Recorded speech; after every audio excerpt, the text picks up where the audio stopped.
Hey, thanks for joining me for a new day in the Word. I took a little break over the holidays, so I haven't posted any videos recently, but I want to start off the new year right. And let me ask you a question. What do people normally do after the Christmas holidays? Well, one thing a lot of people do is they make New Year's resolutions. And I looked at the top 10 according to Forbes health poll, and they were things like people want to have improved health, they want to have improved fitness, they want to lose weight, things like that. And while these are all good goals to have, what was kind of interesting to me is within the top 10, there wasn't one thing about improving our relationship with God. And that should really be the most important thing as we face a new year, shouldn't it be?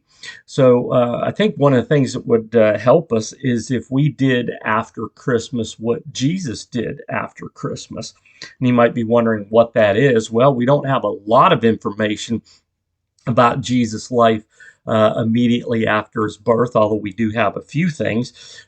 For instance, he was circumcised on the eighth day. 40 days after his birth, his parents dedicated him to the Lord. He and his family also had to flee to Egypt to escape Herod's wrath, where Herod was trying to kill all the babies, male babies, 2 years old and younger, because he heard from the Magi that this newborn king had arrived. And then we don't see much more until Jesus was 12 years old. The scriptures are silent about what happened until then. But then at 12 years old, we see Jesus in the temple sitting with the teachers. And so let me read that passage to you in Luke chapter 2, beginning with verse 41. And Luke says this: every year his parents went to Jerusalem for the feast of the Passover. When he was 12 years old, they went up to the feast according to the custom.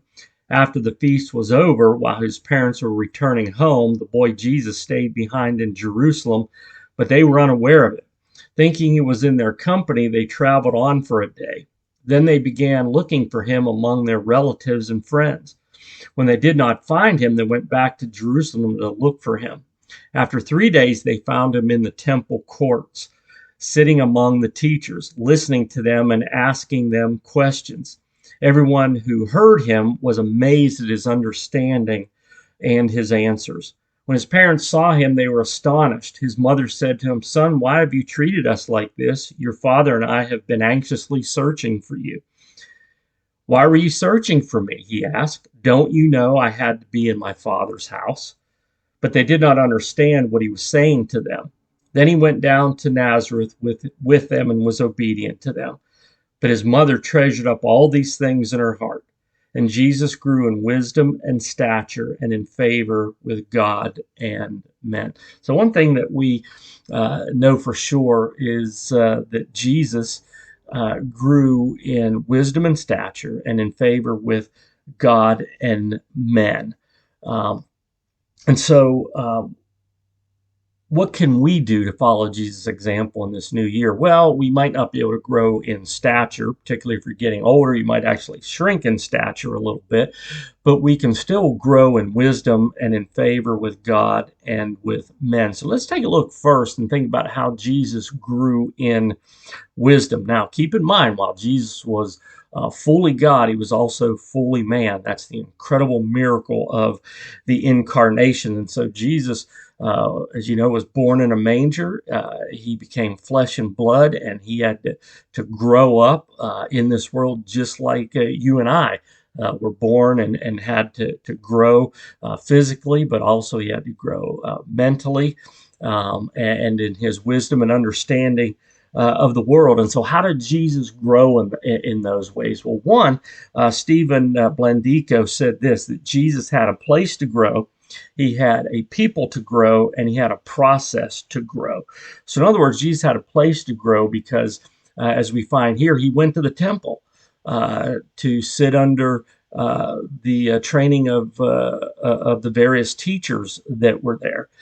We also can be assured that when Jesus wasn't in Jerusalem for one of the many festivals that the Jews celebrated, that he would have been with his parents at the local synagogue, again, learning the scriptures, discovering more about what the scriptures say. But also, I think he probably did a little teaching himself, because as we see here, people were amazed at the questions he asked and the answers that he gave. So, Jesus had one leg up on us, obviously, because he was God incarnate, but he still had to grow in much the same ways that we have to grow.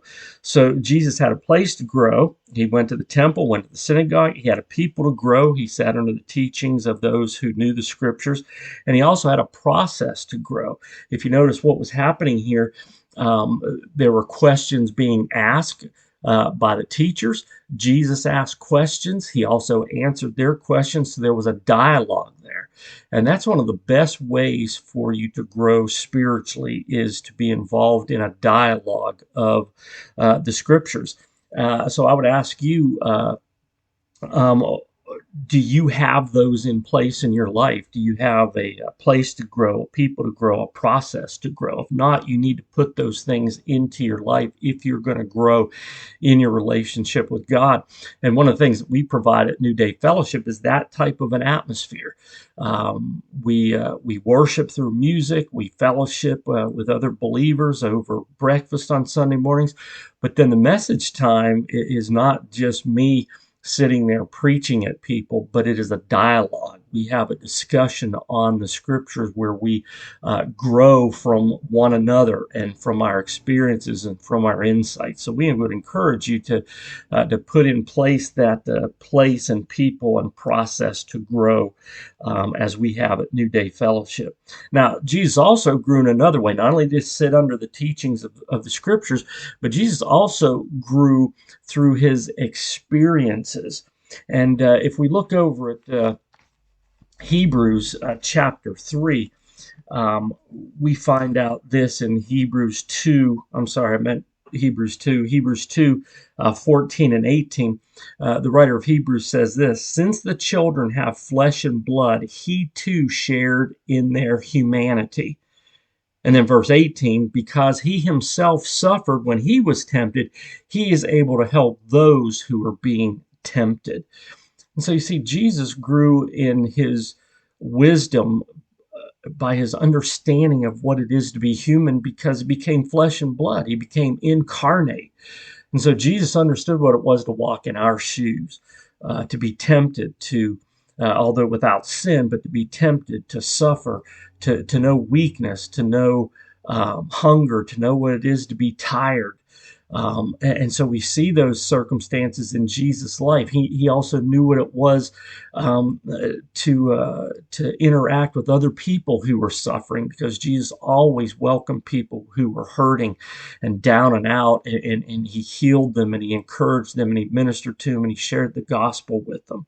And so Jesus grew in his experience by becoming flesh and blood, walking in our shoes, putting himself into situations and experiences to understand what people like you and I go through. So you see, Jesus grew in his experience, through his experiences. And you too can gain wisdom and deepen your relationship with God by putting yourself in places where you can understand what other people go through. Go help out at a soup kitchen and see what it is to be like people who are less fortunate. Go visit the sick and encourage them. Have a cup of coffee with someone who has lost a loved one. Seems like this time of year, a lot of people lose loved ones, and this would be a perfect opportunity for you to kind of, sit down with them and encourage them and help them through that difficult time in life. And as you experience what other people experience, and to kind of put yourself in their shoes, you grow in wisdom, and you begin to deepen that relationship with God, because he did the very same thing. So I want to encourage you this year to break out of your comfort zone. and experience what other people experience and their hurts and their pains. And when you do that, you'll have a deeper understanding of a loving and compassionate God who understands what we go through. Now, you notice that what Luke tells us is Jesus grew in wisdom and in stature. He also grew in favor with God and with men. And we're going to talk about that with him, about him growing in favor with God and men this coming Sunday at New Day Fellowship. So we invite you to join us for that second part of this message series called After Christmas, and discover what it was for Jesus to grow in favor with God and men, and how you can also do the same thing. So we meet every Sunday morning, 10:30, 115 North Fayette Street in Shippensburg at the Senior Center. We're temporarily worshiping there until we find our own facility. So we invite you to join us. We'd love to have you here at the beginning of this new year. All right, you guys take care.